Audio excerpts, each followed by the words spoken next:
Income tax, sale tax combined റെയ്ഡാണ്. Sir മുതലാളിയെ വിളിക്കാം. സോറി, വെറുതെ ഒരു സീൻ ക്രിയേറ്റ് ചെയ്യണ്ട.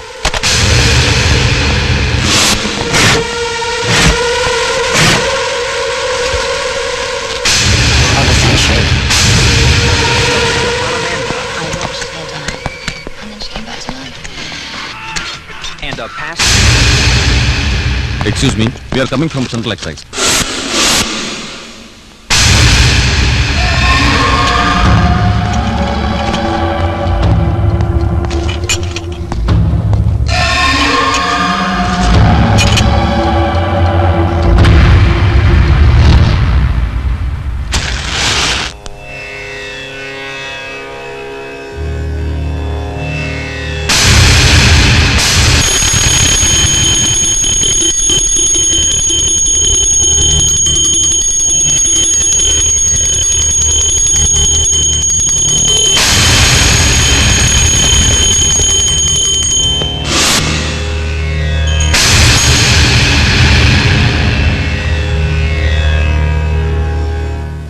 We are coming from anti-narcotics wing. നിങ്ങളുടെ ബിസിനസ് സ്ഥാപനങ്ങളും വീടും സെർച്ച് ചെയ്യാനുള്ള സ്പെഷ്യൽ ഓർഡറാണ്. ഞങ്ങളോട് സഹകരിക്കണം.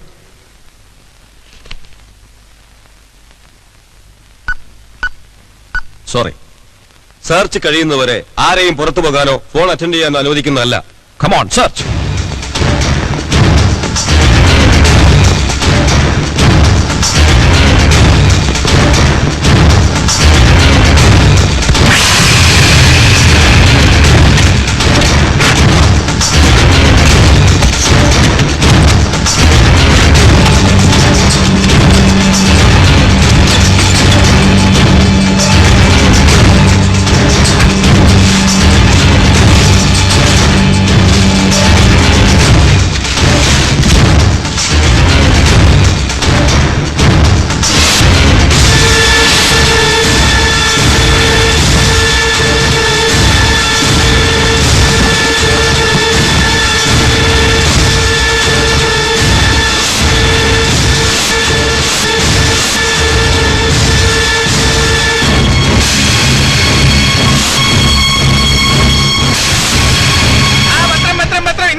കോടികളുടെ കുഴൽപ്പണം പിടിയിൽ. ബിസിനസ്സുകാരനും രാഷ്ട്രീയ ദല്ലാളുമായ വിശ്വനാഥന്റെ സ്ഥാപനങ്ങളിലും വീട്ടിലും റെയ്ഡ്.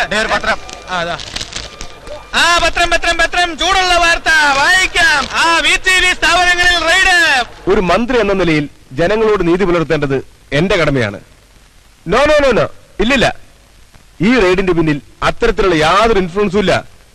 അപ്പൊ ശരി, ഓക്കെ.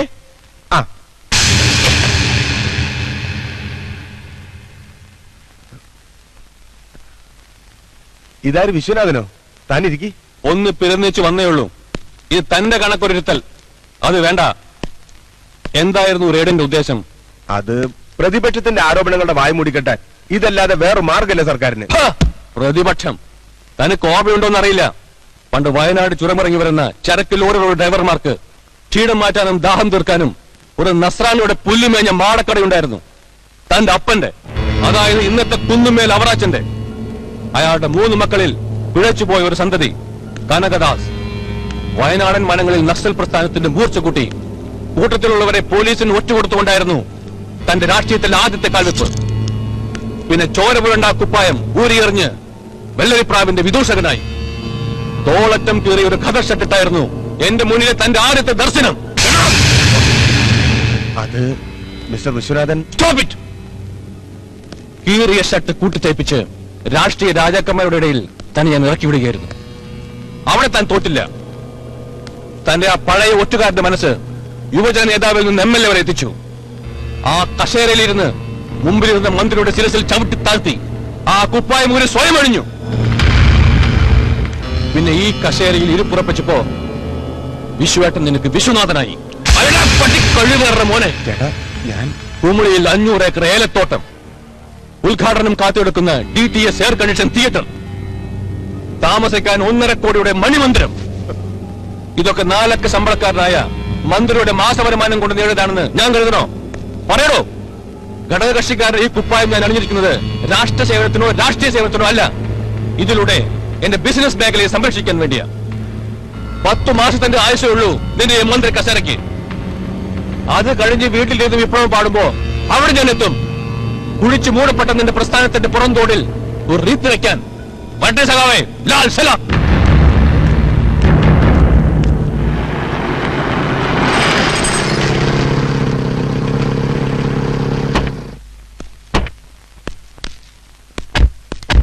അകത്ത് നിങ്ങളുടെ ബിസിനസ് പാർട്ണർ വന്നിരിപ്പുണ്ട്, ആ വാവച്ചൻ.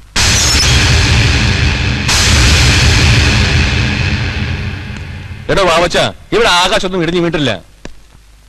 നമ്മുടെ മന്ത്രിയുടെ മുഖച്ഛായക്ക് മാറ്റുകൂട്ടാൻ കാട്ടിക്കൂട്ടിയ ഒരു ചെറ്റത്തരം.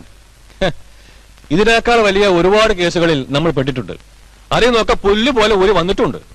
തനിക്കറിയാലോ, അത്ര എളുപ്പത്തിലൊന്നും നമ്മൾ പടുത്തുയർത്തിയ ബിസിനസ് സാമ്രാജ്യത്തിൽ കൈവയ്ക്കുവാൻ ഒരുത്തനും കഴിയില്ല.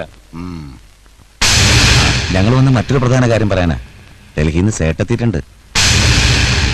ഇവിടുത്തെ റെയ്ഡിന്റെ വിവരം അയാൾ അറിഞ്ഞതും അടുത്ത ഫ്ലൈറ്റ് ഞാൻ ഇങ്ങോട്ട് പോന്നു. ഇപ്പൊ നമ്മളുടെ ഹോട്ടലിലുണ്ട്. കൊടുക്കാനുള്ള പണം പലിശ അടക്കം കിട്ടിയിട്ട് തിരികെ പോകുന്ന സേട്ടിന്റെ തീരുമാനം. 1-2 രൂപയല്ല കൊടുക്കാനുള്ളത്, 3.5 കോടിയാ പലിശ അടക്കം. മനുഷ്യനും തളർന്നാൽ മിത്രവും ശത്രുവാകും, അതാ രീതി. ഒന്ന് നടുക്കടലിൽ എറിഞ്ഞാലോ ശാപം പോലും ബാക്കി കാണില്ല. എടോ വാവച്ച, ഡൽഹിയിലെ രംഗാശേട്ടനെ തനിക്കറിയില്ല. സ്നേഹിച്ചാൽ അയാൾ നക്കിക്കൊല്ലും, മറിച്ചായാൽ ഈ കേരളം നിന്ന് കത്തും. ഒരു സംഹാരമല്ല, ബുദ്ധിയായിപ്പോ പ്രകടിപ്പിക്കേണ്ടത്.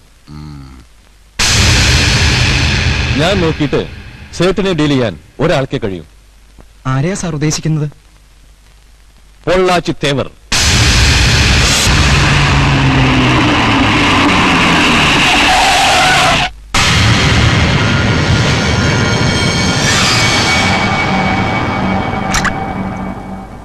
ഇതെന്നാ വിളയാട്ടം നനച്ചാ? കോടിക്കണക്കാன പണം താ സേട്ടുക്ക് നാം കൊടുക്ക വേണ്ടിയത്. ഒരു കാര്യം ചെയ്യലാം, ഒരു ബാത്തബേല് സ്കോച്ച് വിസ്കി ഒഴിച്ച് മുക്കി കുളിപ്പിച്ചാലോ? എന്റെ തേവരെ, സേട്ട് മദ്യപിക്കില്ല. പിന്നെ പറ പറ. இந்த விஸ்கியை சாப்பிட்டு மேத்துவா பர சாப்பிடு கண்ணா. அதுக்கப்புறம் பேசு. மூக்கை பிடிச்சு ஒற்ற வலி. அதுக்கப்புறம் நாற்றவும் கிடையாது, உள்ள போற வழியும் தெரியாது. ஒழி. இனி சொல்லு, சேட்டுக்கு பிடிச்சது எது? ഇനി ഒരു പണിയും. எந்த பணி? മാമാ പണി செய்ய வேண்டியதானே. ஷரத்தே வாவச்சா, விஸ்வநாத யாரு? நம்ம தோஸ்து. அவனுக்கு ஒரு பிரச்சனை வந்தா நமக்கு பிரச்சனை வந்த மாதிரி. ஷரத்தே, சேட்டுக்கு ஒரு பொண்ணை கொடு, அவன் வேக திருப்பி அனுப்ப மாதிரி இருக்கும். சேச்சே, അടേ മുണ്ട, ഉനക്ക് തെരീതാ? തേവരെ, രാഷ്ട്രീയത്തിൽ പല കളികളും കളിച്ചിട്ടുണ്ട്, പക്ഷെ ഇങ്ങനെ ഒരു വൃത്തികെട്ട കളി. എടാ തമ്പി, ഈ പൊളിറ്റിക്സിലെ മുതൽ പാടമേ இந்த പണിதான். அங்க കേന്ദ്രത്തിലെ പല മന്ത്രിമാരെ ചെയ്തിരിക്കും. അതൊന്നും ശരിയാ. ഊച്ചപ്പെടാതെ കണ്ണാ, സീക്രം ഒരു നല്ല പൊണ്ണ സെറ്റ് പണ്ണ്. ഷർത്തേ, ഈ പണിക്ക് പറ്റിയ ഒരാളുണ്ട്. ആരാ? Azhagappan.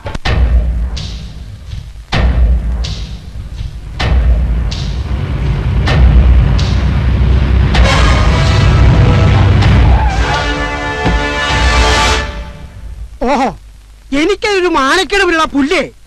You call me mama. ഡോക്ടറെ ഡോക്ടർ എന്ന് വിളിക്കാമെങ്കിൽ, അഡ്വക്കേറ്റിനെ അഡ്വക്കേറ്റ് എന്ന് വിളിക്കാമെങ്കിൽ മാമയെ മാമയെ തന്നെ വിളിക്കണം. This is a consequence of parallelly. പുല്ലേ, ദുബായിലേക്ക് 4 പീസ് കഴിഞ്ഞ 6-ന് കയറ്റി വിടണമെന്ന് പറഞ്ഞാലേ, എന്നിട്ടിപ്പോ പാസ്പോർട്ടിൽ അക്ഷരത്തെറ്റാന്ന് പറഞ്ഞു കയറ്റി വിടായിരുന്നാൽ എന്റെ ബിസിനസ് എങ്ങനെ നടക്കും? എന്നെ ഉപദേശിക്കാനുള്ള തെണ്ടി. നാളെ പുലർച്ചയ്ക്കുള്ള 5:30-ക്കുള്ള ഫ്ലൈറ്റിൽ 17-ന്റെ 4 പീസ്. അതെ, 83 model. Okay. Excuse me, Sir. Pollachi Thevar, which room? 201. Thank you. Where is lift? This way. Oh, this വേ.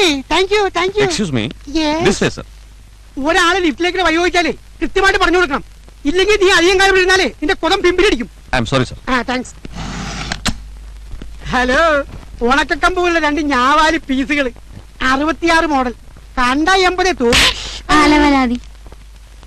ഉണക്കാണെങ്കിൽ എന്ത് അടിക്കാൻ മിടിക്കുക. Hello Azhagappan. No, I am not Azhagappan. You call me mama. മലയാളത്തിൽ മാമ എന്ന് പറയും, ഇംഗ്ലീഷിൽ അങ്കിൾ എന്ന് പറയും, ഹിന്ദിയിൽ അതെന്തെങ്കിലും ആവട്ടെ. നമുക്കൊരു കാര്യത്തിലേക്ക് കിടക്കാം. ആട്ടെ, ആരാണ് പേഷ്യന്റ്? പേഷ്യന്റ്? അതായത് രോഗി. ശരി. ഞങ്ങളുടെ ഭാഷ പറയുകയാണെങ്കിൽ ഇത് ഒരുതരം രോഗമാണ്. രോഗവിവരം മുഴുവൻ അറിഞ്ഞാൽ മാത്രമേ ഏത് മോഡൽ വേണമെന്ന് തീരുമാനിക്കാൻ പറ്റൂ. ആളൊരു സേട്ടാ. ഓ, സേട്ടാണോ? സാവിത്രി നല്ല ഒന്നാന്തരം ഫാമിലിയാ. ഏകദേശം 85 മോഡൽ വരും. ഹെഡ്ലൈറ്റ് ഇപ്പോഴും നല്ല പ്രകാശ. ഇത് പൊൻകുന്തൻ ജെസി. ഷോറൂമിൽ നിന്ന് ഇറങ്ങിയിട്ട് ഏതാണ്ട് 3 മാസമേ ആയിട്ടുള്ളൂ. Full condition. എന്താ വരുത്തട്ടെ? എന്റെ ഷേജി, ഇങ്ങനെ ടെൻഷൻ അടിക്കാതെ. ഞാനൊരു കാര്യമേറ്റ അത് ഏറ്റതാ. വിദേശി മുതൽ സ്വദേശി വരെ എന്റെ കസ്റ്റഡിയിലുണ്ട്. Don't worry. നാം ക്യാ ഹേ? മാമ. നിന്റെ ജോലിയല്ല ചോദിച്ചത്, പേര്. പേരാ? പേരെന്തുവാകട്ടെ, മാമ. ഇപ്പൊ എല്ലാ ഫീൽഡിലും തൂലികനാമം ഉണ്ടല്ലോ.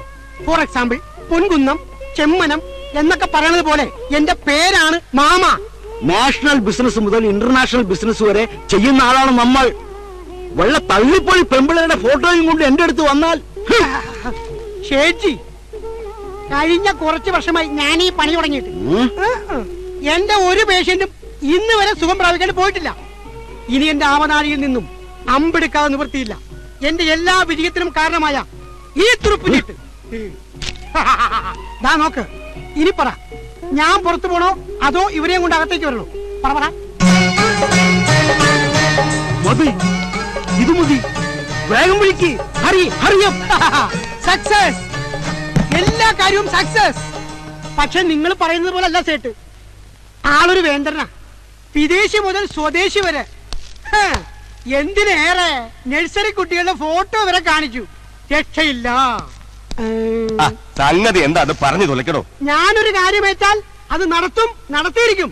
പാർവതി, ഡൽഹി മന്ത്രിസഭയുടെ പേടി സ്വപ്നം. ഭരണപക്ഷത്തെ 8 എംപിമാരെ വലകിലാക്കി കഴിഞ്ഞ മിനിസ്ട്രിയെ ഒറ്റ രാത്രി കൊണ്ട് താഴെ ഇറക്കിയവൾ. ഡൽഹിയിലെ ഇന്ത്യ ഗേറ്റ് ഉൾപ്പെടെ വില പറഞ്ഞ അജയൽ ഗോഖലയുടെ മാത്രം കീപ്പ്. പണച്ചാക്ക്. പാർവതിയെ ഞാൻ ഗോഖലയുമായി പരിചയപ്പെടുത്തിയതിന് അവൾ എനിക്ക് തന്ന വാക്ക്, ഞാൻ വിളിക്കുന്ന ഒരു ഡീലിങ്ങിന് മാത്രം പങ്കെടുത്തോളാമെന്ന്. സുപ്രീം കോർട്ട് വക്കീലന്മാര് ഒരു സിറ്റിങ്ങിന് 1 ലക്ഷം വാങ്ങുന്നെങ്കിൽ പാർവതി ഒരു സ്ലീപ്പിങ്ങിന് 3 ലക്ഷം വാങ്ങുന്നത്. വേണമെങ്കിൽ ഇന്ത്യ ഗേറ്റിൽ നിന്ന് അവളെ ഞങ്ങൾ വിളിക്കാം. India gate? ഡൽഹിയിലെ ഇന്ത്യ ഗേറ്റിൽ നിന്ന്. അതിതീഷ്ണമായ കണ്ണും ആരെയും ആകർഷിക്കുന്ന മുഖശ്രീയും ആണിന്റെ കരുത്തുമുള്ള പാർവതി. അവള് വരും. മേയ്ക്കാൻ കുറച്ച് പാടുപെടും. നിങ്ങളുടെയൊക്കെ കട്ടയം പടവളക്കിട്ട് അവള് പോകൂ. പാർവതിയുടെ ഫോട്ടോ എവിടെ? ആ സേട്ട് അതും കെട്ടിപ്പിടിച്ച് അവിടെ ഇരിക്കുക. എന്നാ വിളിക്കാം.